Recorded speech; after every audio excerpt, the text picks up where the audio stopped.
They said he was nothing but another kid from the streets, a boy destined to disappear into the cracks of the city.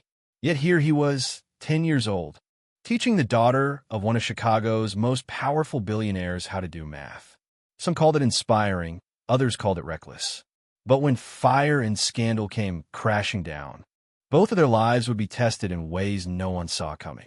Was he a danger, or the very person who could save her? And what would a man with everything risk for a boy with nothing? Tell me what you think in the comments. And if you believe in the power of one moment to change everything, don't forget to like, share, and subscribe. You're going to want to hear this one. The rain had been falling all morning, turning the south side pavement into a patchwork of dark, glistening pools. Malik Turner crouched against a wall of red brick, clutching a plastic bag of worn, water-stained books to his chest. His toes, bare and cold, curled against the rough concrete. Just a few feet away, his grandmother sat on a folding chair, wrapped in a blanket that had once been blue. She rocked slightly, whispering to herself, her eyes somewhere far away. A man in a heavy coat passed, his boots splashing through a puddle, and, without even looking down, spat onto the sidewalk. The drop landed close enough for Malik to flinch. He didn't say a word.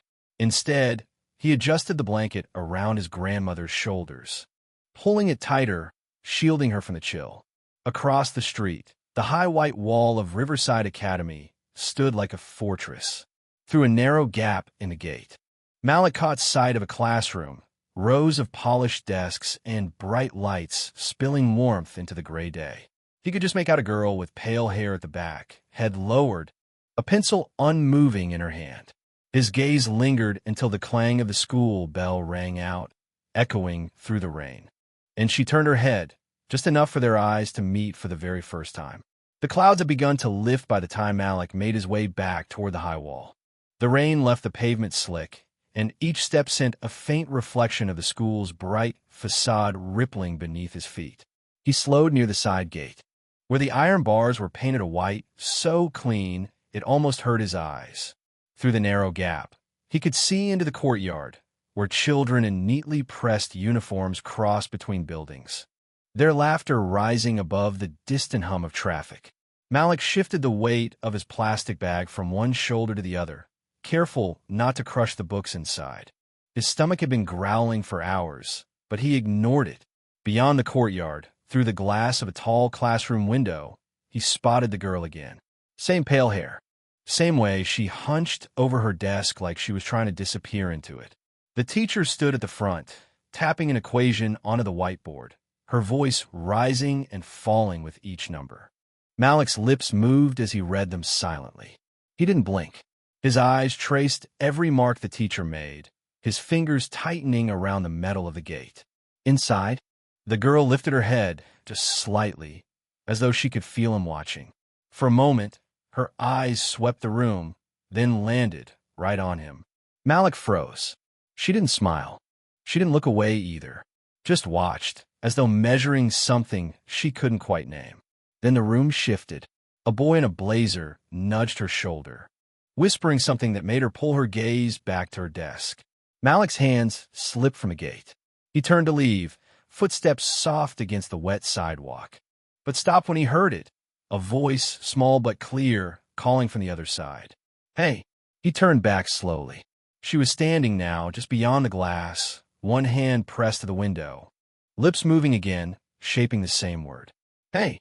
Malik's brows knit together. The distance between them was more than the length of the courtyard. It was the weight of two different worlds. And yet, here she was, cutting through it with a single word. He took a step closer to the gate, the damp air pressing cool against the skin, the sound of her voice still hanging there, waiting. Malik stood there, unsure if he'd imagined it. The girl was no longer at the window. For a moment, all he could hear was the rustle of branches from the old oak that leaned over the far corner of the yard. Then a side door creaked open. She stepped out, her blazer too big for her narrow shoulders, clutching a notebook like it was a shield. They met at the edge of the fence, where the paint was chipped and a thin strip of earth showed between the posts. She crouched down, peering through at him. You knew that answer, she said, her voice low, almost conspiratorial. Malik shrugged, eyes darting toward the school. It's not hard if you see the pattern. She frowned, flipping open her notebook to a page filled with numbers scratched in pencil. Show me. Malik hesitated, then reached through the gap, tracing the numbers with his finger. You break it down like this, see? Then you carry the one here. Her eyes lit up as the confusion melted away. That's easy. Why didn't she just say it like that? For the first time, Malik smiled, not wide, but enough to soften the guarded line of his mouth. Not everyone explains things the same way. She tilted her head. What's your name? Malik. I'm Emily. She glanced back at the building, then leaned closer. You'll be here tomorrow? The question hung in the damp air between them. Malik wanted to say yes, but he'd learned not to promise anything.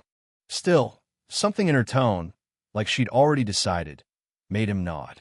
Yeah. Emily's face brightened. Same time. Here. She pulled a half sandwich from her blazer pocket, wrapped in crumpled paper, and pushed it through the gap. For you. My mom says I never finish lunch anyway. Malik took it slowly, the weight of the bread in his hand strangely heavy. Thanks. A voice called her name from somewhere beyond the oak tree. She straightened, brushed dirt from her knees, and backed toward the door. See you tomorrow, she whispered before slipping inside. Malik stood there long after she was gone, the sandwich still warm in his hand, wondering why the thought of tomorrow suddenly felt like something worth holding on to. The next afternoon, Malik was already there before the final bell rang. He stood beneath the oak, tracing circles in the dirt with the toe of his shoe, glancing every few seconds toward the side door. The air smelled faintly of fresh-cut grass from the school grounds, a smell that didn't exist on his block. The door cracked open, and Emily slipped out, moving quickly like she'd done something she wasn't supposed to. She had a small paper bag in one hand and her notebook in the other. You came, she said, almost breathless. I said I would, Malik replied.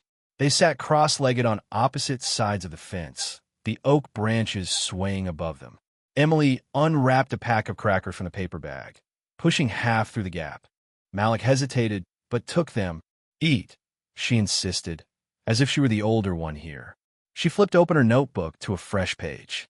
Okay, today it's fractions. I hate fractions. Malik grinned faintly. They're not that bad.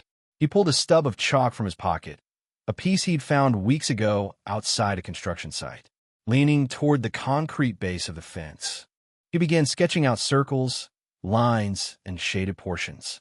Emily's eyes followed every move, her brows knitting together, then slowly relaxing. Oh, so it's just pieces of the same thing. Exactly, Malik said. Once you see it, it's simple. They worked like that for almost an hour. Sometimes Emily laughed, really laughed, when she finally got a problem right. Other times she got frustrated, smacking her pencil against her knee until Malik gently took it from her and showed her another way. At one point, a group of kids in uniforms passed on the far side of the yard. One boy called out, "Hey, Emily, who are you talking to?" Emily froze, but Malik just kept drawing on the concrete, eyes down. She turned her head toward them and said evenly, "No one you need to know." The group snickered and moved on.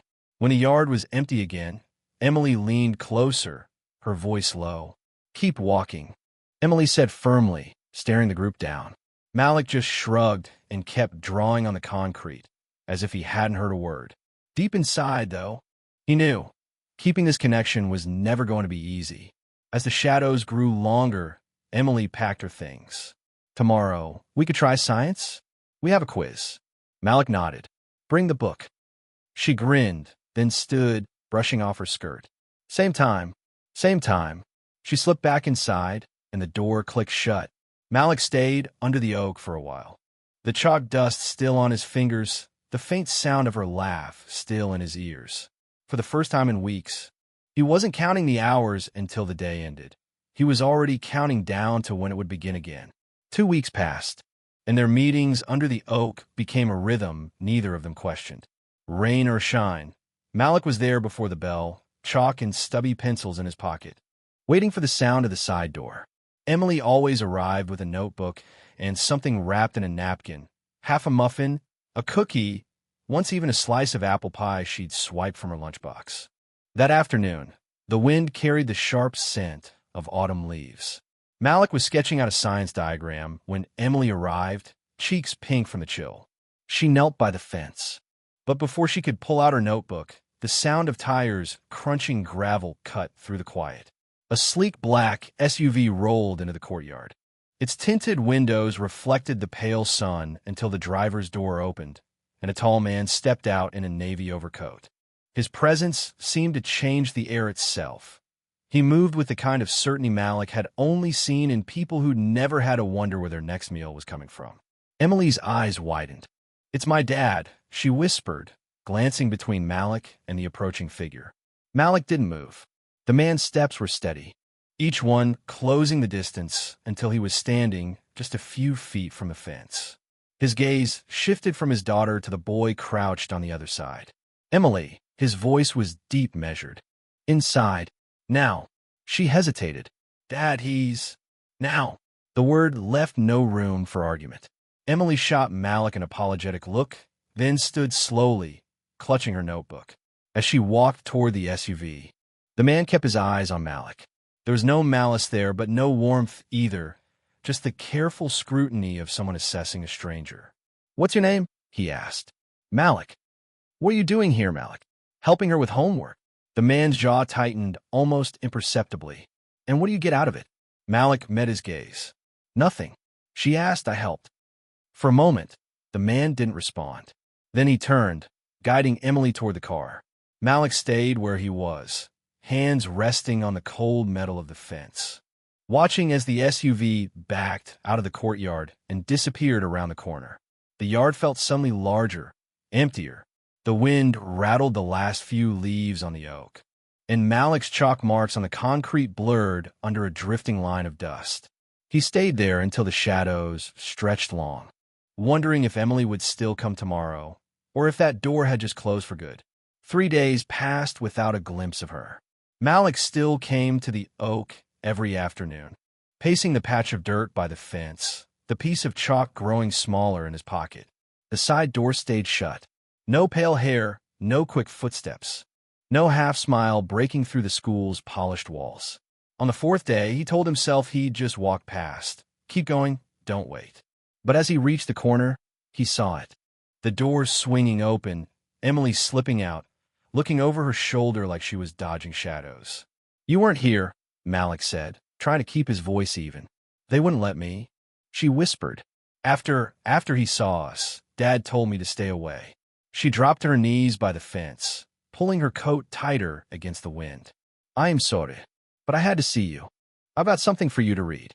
From her bag, she pulled a thin, battered paperback and slid it through the gap. Malik brushed the cover with his fingers, The Young Inventor's Guide. "You should read it," she said. "You'd like it." Before he could answer, a shout cut through the air, a teacher's voice, sharp and closing in. Emily's eyes darted toward the sound. "Meet me tonight," she said quickly. "Library on 14th Street. 6 o'clock. Then she was gone, the door clanging shut behind her. Malik stood frozen, the book in his hands, the echo of her words buzzing in his ears. He'd never been inside that library. It was the kind of place you needed a card for, and no one was handing those out on his block. But he knew where it was. That evening, the city was wrapped in the orange haze of streetlights when Malik reached the tall stone steps of the library. He spotted her instantly, waiting by the entrance in a red knit hat, clutching 2 cups of hot chocolate. She handed him one without a word, and together they walked inside. The air smelled of old paper and polished wood. Emily led him to a corner table stacked with books. "We can't meet at the Oak anymore," she said, "so we meet here." For the next hour, they bent over her science workbook, whispering through questions, scribbling answers on scrap paper. At one point, she leaned back, watching him explain a problem. "You're a better teacher than most of mine," she said softly. He didn't know what to say to that, so he just kept going, drawing diagrams until the security guard announced closing time. Outside, they stood on the steps, breath puffing white in the cold. "Same time tomorrow?" Emily asked. Malik nodded. "Same time." They parted ways at the corner, And for the first time since that SUV had rolled in, Malik felt something in his chest unclench. The door wasn't closed after all. It had just moved somewhere they'd have to fight to keep open. A week of quiet meetings at the library passed, each one a secret stitched between the lines of their separate lives. Malik began to recognize the rhythm of Emily's footsteps on the stone steps, the way she'd push the door open with her shoulder when her hands were full of books and hot chocolate. They talked less about schoolwork and more about everything else. How the city looked from her bedroom window, how the trains rattled past his block at night like restless ghosts. Then, one Tuesday evening, Emily didn't show. Malik waited inside until the lights dimmed and the librarian began closing sections. He stood outside under the flickering street lamp for another 20 minutes, watching each passing car with a knot in his chest. When the cold finally bit too deep, he started the long walk home. That's when a black SUV pulled up to the curb ahead. The back door opened, and there she was, Emily, her face pale, her eyes darting between Malik and the man beside her. Richard Foster stepped out first, his overcoat buttoned to the collar, his expression unreadable. "Get in," Richard said, not as a request. Malik froze, glancing at Emily. She gave the smallest nod. Against every instinct, he climbed into the warm leather interior, the smell of expensive cologne filling his lungs. The SUV eased into the street, the silence inside louder than the engine. "I've been hearing about you," Richard began, his eyes fixed ahead. "My daughter says you're helping her." His tone made the word helping sound like a test. Malik shifted in his seat. She asked. I said yes. They drove for several minutes before Richard spoke again. "You don't belong anywhere near Riverside Academy, but I wanted to see where you come from." Malik's stomach tightened as the SUV turned toward his neighborhood. The clean sidewalks gave way to cracked pavement, the streetlights thinning until shadows swallowed the corners. Finally, they stopped in front of the narrow brick building where his grandmother lived. Richard stepped out. "Show me." Inside, the apartment was dim, the single space warmed by the faint hiss of an old radiator. His grandmother sat in her chair by the window, wrapped in the same faded blanket, humming to herself. She barely looked up when they entered. "This is her?" Richard asked quietly. Malik nodded. "She raised me." Richard's gaze lingered on the old woman, then swept over the peeling paint. The stack of unopened mail by the door. Something in his expression shifted. Not pity, but recognition of a reality he rarely saw this close. "We'll talk again," he said finally, guiding Emily toward the door. Malik followed them out, the winter air closing in around him. He didn't know if that meeting had been a chance or the beginning of something much harder. The next morning, Malik woke to voices in the hallway. Muffled, hurried, not the usual slow shuffle of neighbors. When he opened the door, 2 paramedics were standing outside, their jackets bright against the dull walls. One of them was speaking softly to Richard Foster. Richard looked up when he saw Malik. "She's not well," he said, his tone clipped but not unkind. Malik's gaze darted past him. His grandmother sat slumped in her chair, her blanket sliding to the floor. The paramedics moved with quiet efficiency, checking her pulse, wrapping a blood pressure cuff around her thin arm, lifting her gently onto a stretcher. She murmured something Malik couldn't make out, eyes half closed. "I called them," Richard continued. "She needs a proper hospital, not this." Malik wanted to argue, to say she was fine, that she'd been like this before. But the truth was in the way her fingers trembled, in the way her breath caught between words. He followed as they wheeled her down the narrow stairs, the smell of cold metal and antiseptic already filling the air. Outside, the black SUV waited at the curb behind the ambulance. Emily stood beside it, arms wrapped around herself. When she saw Malik, she stepped forward. "She's going to be okay," she said quickly, though her voice wavered. The ambulance doors shut with a final, echoing thud. Malik climbed into the SUV without thinking. Richard slid in beside him, the driver pulling away into the stream of traffic behind the flashing lights. At the hospital, everything moved in fragments. Questions from nurses, the beep of machines, the faint hiss of oxygen. Malik stood at the edge of the room while doctors worked, Emily hovering just behind him. Hours passed like minutes. When a nurse finally approached, she spoke to Richard first. "We'll keep her for observation. Early signs of pneumonia, and she's malnourished. We'll need consent for treatment." Richard glanced at Malik. "You're her only family?" Malik nodded. Richard turned back to the nurse. "I'll cover the costs. Do whatever she needs." Malik looked at him sharply. "Why are you doing this?" Richard met his eyes without blinking. "Because no kid should have to carry that weight alone. And because Emily believes in you. And so do I." The words hung there, heavy and strange. Malik didn't know what to make of them. Later, as the machines hummed and his grandmother slept under clean white sheets, Richard spoke again. "She'll stay here until she's stable. In the meantime, you'll come with us." "With you," Malik repeated. "Emily's been asking for it for weeks," Richard said. "And frankly, I'd like to see what you can do when you're not standing outside a fence." Malik stared at him, the sounds of the hospital blurring around the edges. He had no idea where this was leading, but for the first time, it wasn't away from him. The ride to the Foster's home felt like crossing into another world. Street after street grew wider, cleaner, lined with trees whose branches arched like gateways. By the time the SUV turned into a long, winding driveway, Malik's hands were pressed tight against his knees, his reflection staring back at him from the polished window. The house rose ahead, 3 stories of glass and stone, the kind of place you only saw in magazines. Inside, the air was warm and faintly scented with something rich and unfamiliar. Emily bounded up the stairs 2 at a time, turning back to call, "Come on, I'll show you your room." Richard followed more slowly, his voice low. "It's temporary," he said.